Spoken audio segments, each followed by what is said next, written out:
You are trying to do something precise, maybe threading a needle or carrying a full mug of coffee, and you notice your hand is shaking.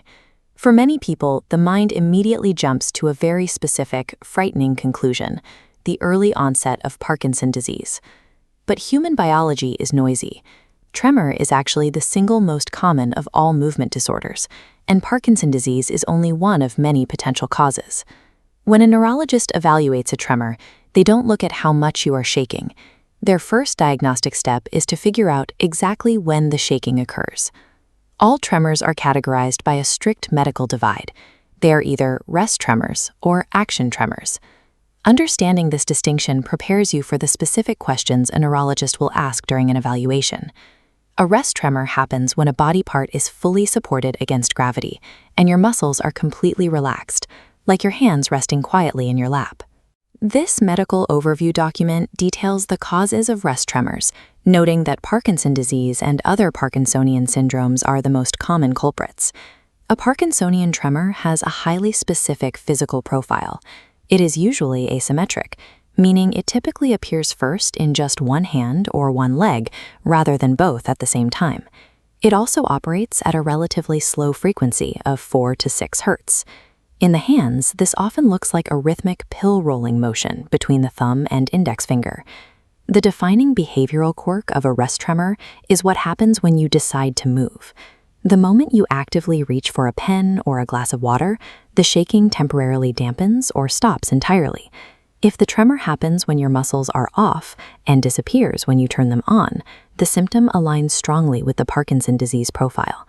An action tremor is the exact opposite. This shaking emerges during voluntary muscle contraction, like holding your arms outstretched against gravity or actively trying to drink from a cup. Looking at this diagnostic table comparing the two conditions, we can see the activation triggers.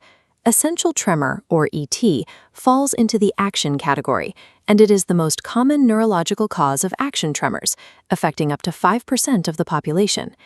ET differs physically from Parkinson's in several ways. It typically affects both hands at the same time. Because it is an action tremor, the shaking actually worsens as your hand approaches a physical target. It also frequently involves the head, causing a repeated yes-yes or no-no motion, and it can cause the voice to shake. Both of these symptoms are rare in Parkinson's disease. Essential tremor also has a prominent genetic link, frequently running in families. If deliberate, goal-directed movement triggers or worsens the shaking, it is an action tremor. That single observation immediately points a diagnosis away from Parkinson's and toward essential tremor. There is a third category built into our biology. Every healthy human has a microscopic, high-frequency vibration constantly running in the background, known as a physiologic tremor. Normally, it is completely invisible. But under certain conditions, this baseline vibration is amplified until it becomes visible to the naked eye, a state called enhanced physiologic tremor. This medical reference outlines the common triggers that amp up the nervous system. The list includes things like excessive caffeine, heavy anxiety, intense muscle fatigue, and fever. This visible shaking typically signals that the nervous system is reacting to environmental stress or specific substances. Before assuming a permanent neurological condition exists, a patient has to evaluate their lifestyle and rule out these common, temporary amplifiers. The primary distinction relies on muscle engagement. Hands shaking while completely relaxed points toward a rest tremor, like Parkinson's. Hands shaking during active use points to action tremors, like essential tremor or an amplified normal biology. This diagnostic guide shows exactly what a healthcare provider needs to know. You can tell your doctor exactly when the tremor happens, whether it affects one side or both, and what activities make it better or worse. This clinical document outlines an array of effective, evidence-based treatments, specifically highlighting medications like propranolol and primidone for essential tremor.